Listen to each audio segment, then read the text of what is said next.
오래간만에 다시 로마서로 돌아왔습니다.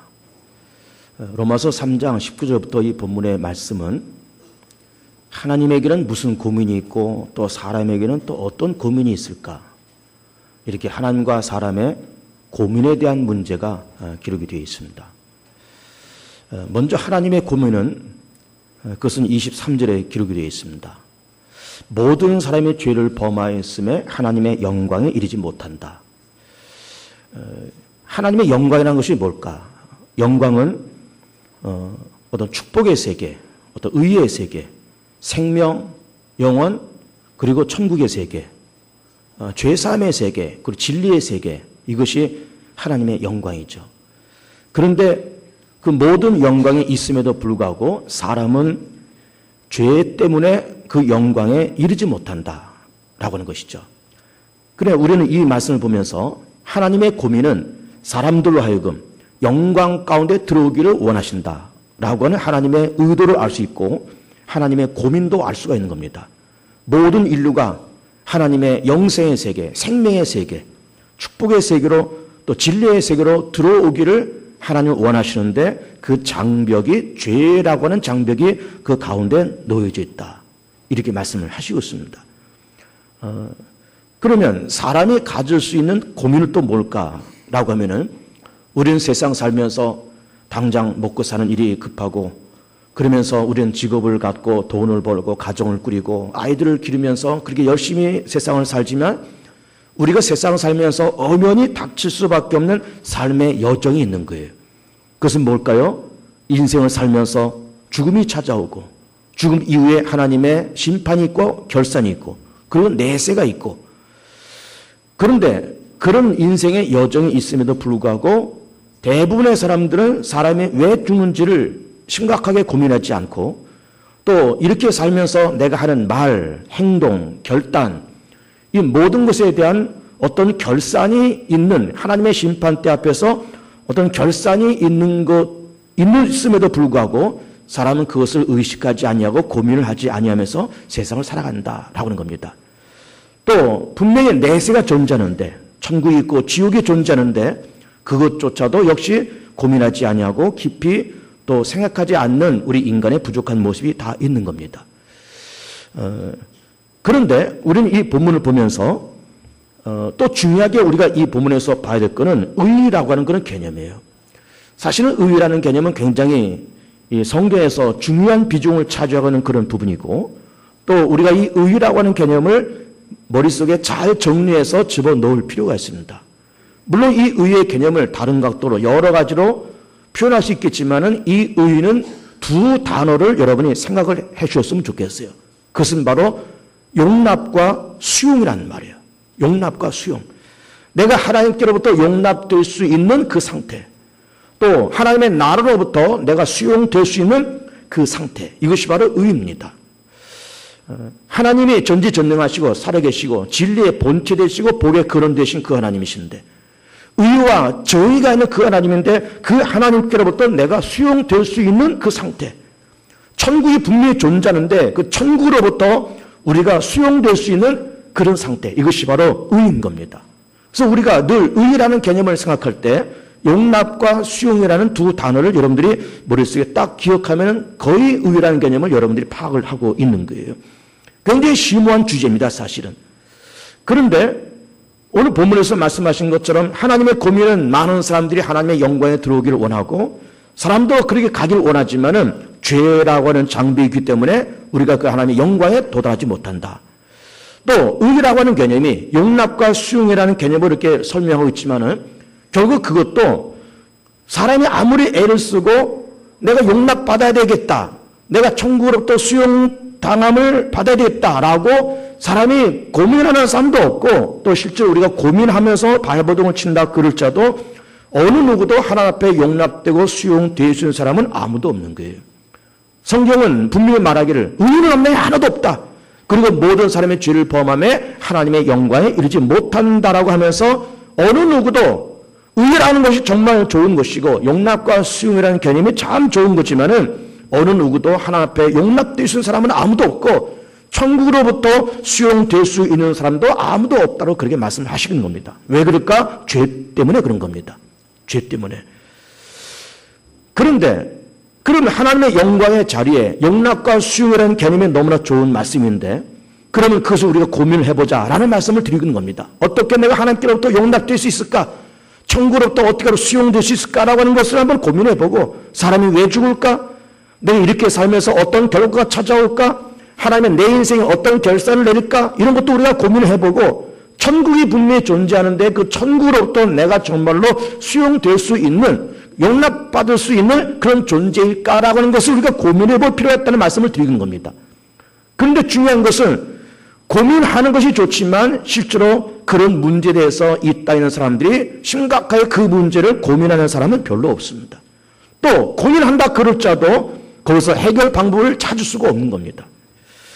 예를 들어서 우리는 이 땅을 살아가면서 어떤 윤리적이고 도덕적이고 상식이 있는, 그야말로 아주 스마트하고 젠틀한 정말 신사와 같은 그런 사람들을 만날 수가 있습니다. 아, 사람이 윤리적이고 도덕적이고 양심이 있고 사람이 예의가 있고 질서가 상식이 있습니다. 참 그럴듯합니다. 그러나 그럴지라도 그런 사람의 행위와 공로와 업적과 노력을 통해서 하나님의 영광의 세계, 의의 세계에 도달하지 못한다는 거예요. 이것이 성경이 우리 인류 가운데 던져주는 문제고 또 하나의 딜레마이기도 한 겁니다. 하나의 딜레마인 거예요. 우리는 흔히 양심적으로 거룩하게 의롭게 그렇게 사람이 도덕적으로 그렇게 살면은 다 우리가 하나님께로도 용납되고 수용될 수 있지 않을까라는 생각을 갖는 겁니다. 우리가 좀 도덕적인 인간이 되고 윤리적인 인간이 되면은 하나님께서 우리를 선하게 봐주실 것이 아니야라는 그런 생각을 갖기도 하는 겁니다. 그런데 성경은 그렇게 말하고 있지 않습니다. 하나님의 의의 세계가 있고 영광의 세계가 있고 용납되고 수용되는 것이 이것이 의의 개념임에도 불구하고 그 하나님의 영광의 세계에 공로나 업적이나 노력이나 자기 행위나 도덕과 양심을 가지고 그 세계를 도달할 수 없다는 거예요. 이게 딜레마인 겁니다. 이게 딜레마인 거예요.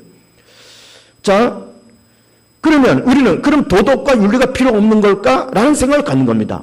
그런 것이 아니고 분명히 우리는 도덕적인 인간이 되어야 되고 윤리적인 인간이 되어야 되는 것 당연한 것이고 상식과 예의가 있는 것이 당연한 거지만 그것 때문에 우리가 의로워지고 그것 때문에 용납되고 수용되는 사람이 되는 것은 아니다는 거예요.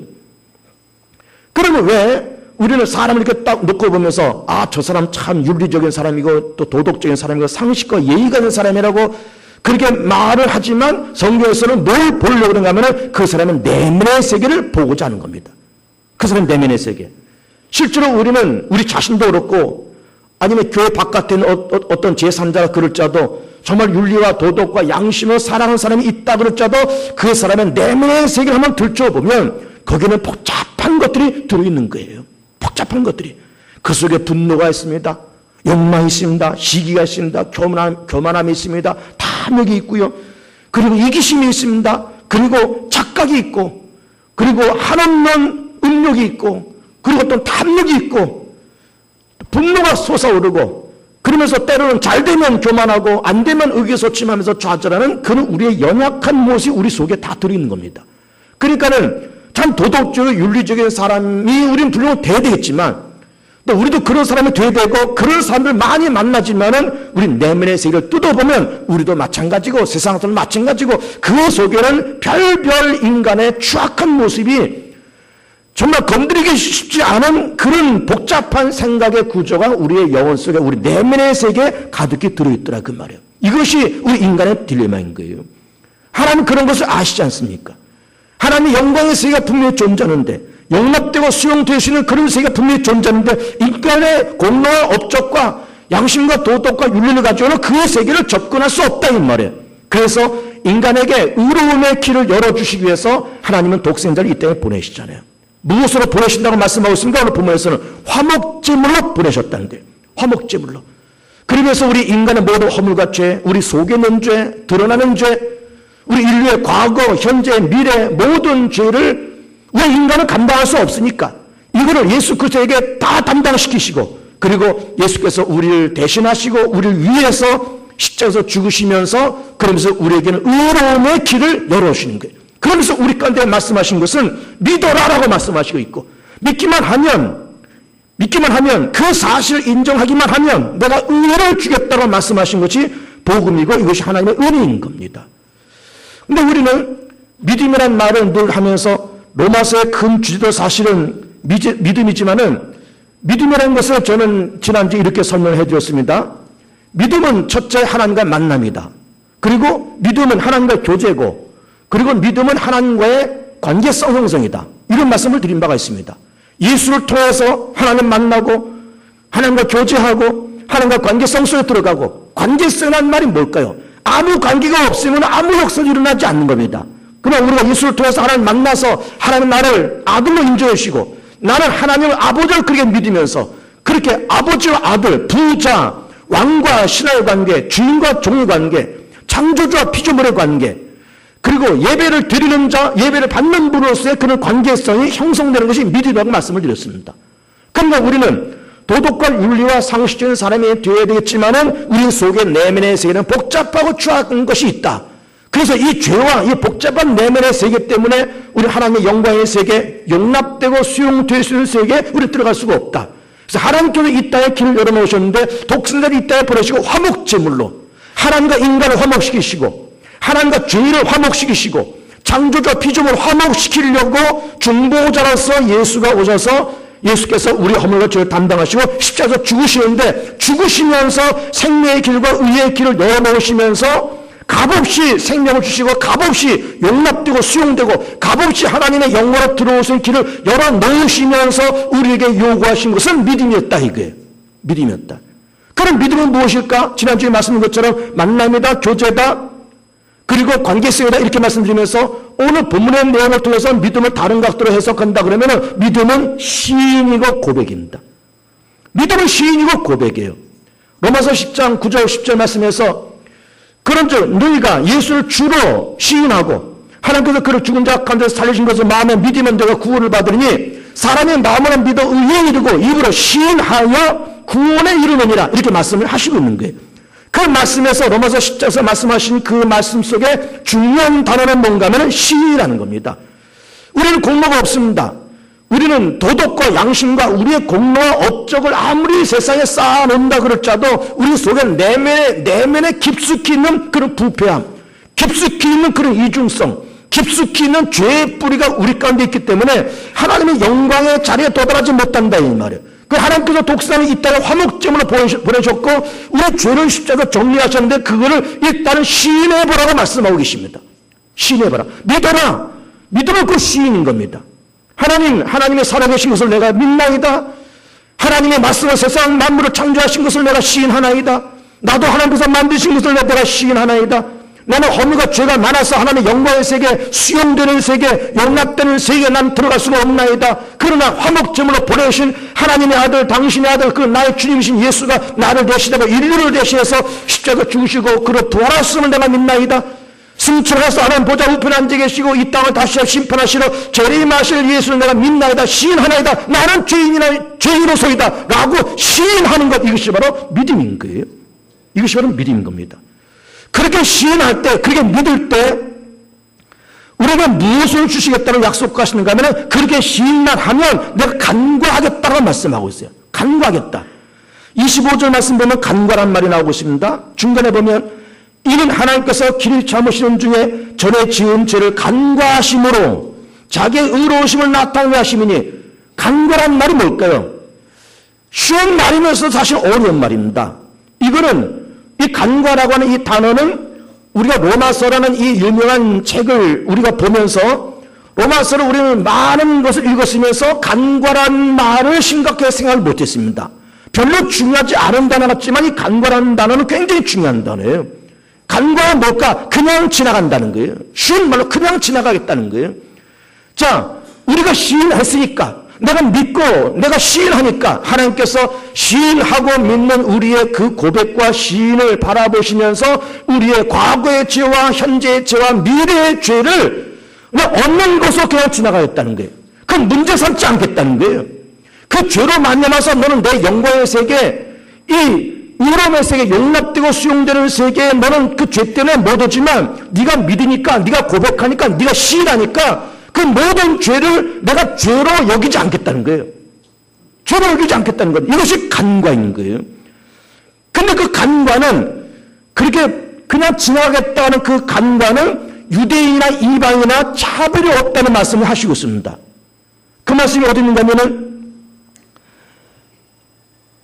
22절 말씀 보면 곧 예수 그리스도를 믿음으로 말미암아 모든 믿는 자에게 미치는 하나님의 의인이 차별이 없느니라. 하나님께서 간과하신다고 하는 이 그냥 지나가겠다, 못 본 걸로 하겠다, 없는 걸로 하겠다고 하는 이 은혜가 유대인들에게만 오는 것이 아니라 이방인들에게도 똑같이 차별 없이 주시겠다는 거예요.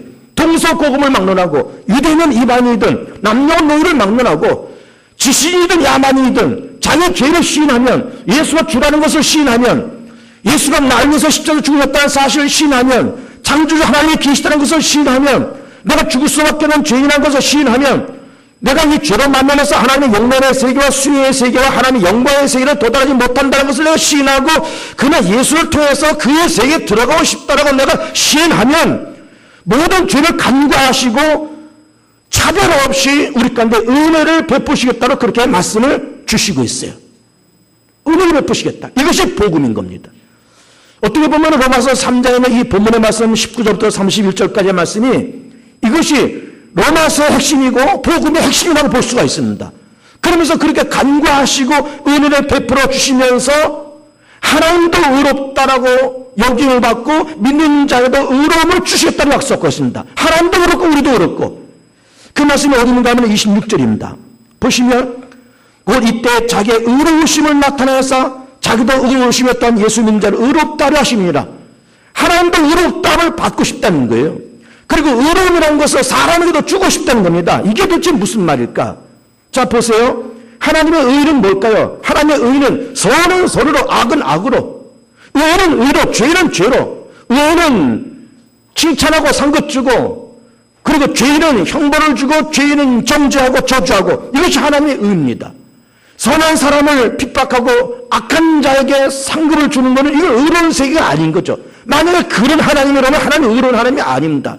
하나님의 의는 부정한 것은 부정한 대로, 정한 것은 정한 것대로, 선한 사람에게는 상급을, 악한 자에게는 형벌을, 이게 의인 겁니다. 죄로 치면 죽이는 거, 죄로 치면 저주하고, 죄로 치면 죽이는 것이 하나님의 의예요. 의로운 사람은 상을 베푸는 것이 하나님의 의입니다.